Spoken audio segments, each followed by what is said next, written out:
Donderdag 27 Maart. Goeiemôre, geliefdes in ons Here Jesus Christus. Jona word geroep. Jona hardloop weg van sy roeping af. Jona word teruggebring deur die dood heen en weer geroep, weer 'n keer 'n opdrag gegee. Hierdie keer is die opdrag bietjie met 'n verskil. Hy sê, gaan na die Nineviete met die boodskap wat ek vir jou sal gee, sê die Here. Hierdie keer gaan Jona. En na 'n dag se loop deur die stad, gee hy 'n kort preek. Gaan lees maar vers 4. Hy sê, nog net 40 dae en Ninive word verwoes. Dis al. Hy moes dalk lekker kry. Hy moes omtrent lekker kry om dit te kan verkondig. Ek het ver gekom, groot ontberinge gehad, Ninive, om dit vir julle te kom sê. Kry vir julle. Julle wil mos so ongehoorsaam wees. Julle wil mos so sondig wees.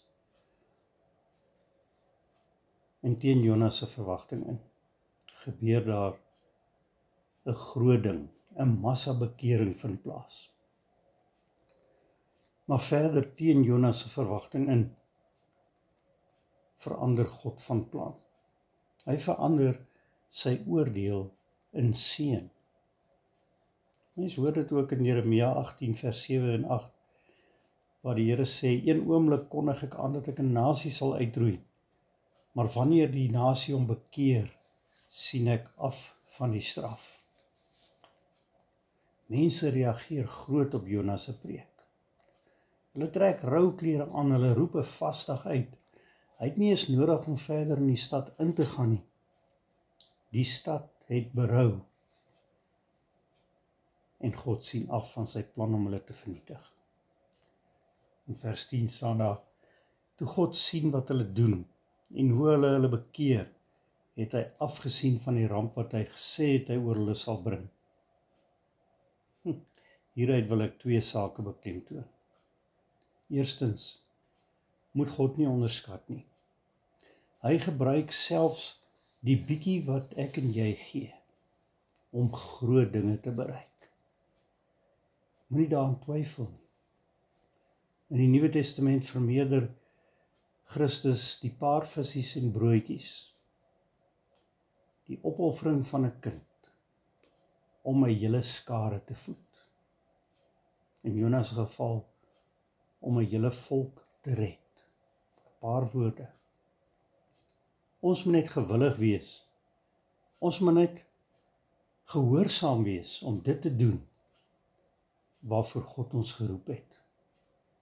My vriendelike woord, jou vriendelike woord, kan dalk iemand anders se lewe verander.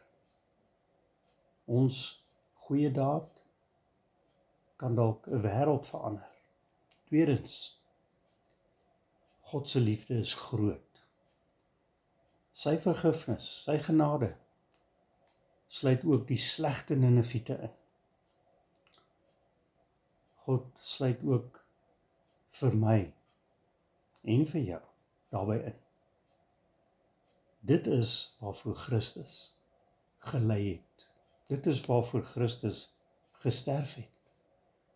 Dit is waarvoor Christus opgestaan het. Dankie Here vir u groot genade wat ook vir ons ingesluit het. Maak vir ons gewillig om ook in die kleine bereid te wees om ons roeping uit te leef, sodat u groot dinge daarmee kan bereik. Amen.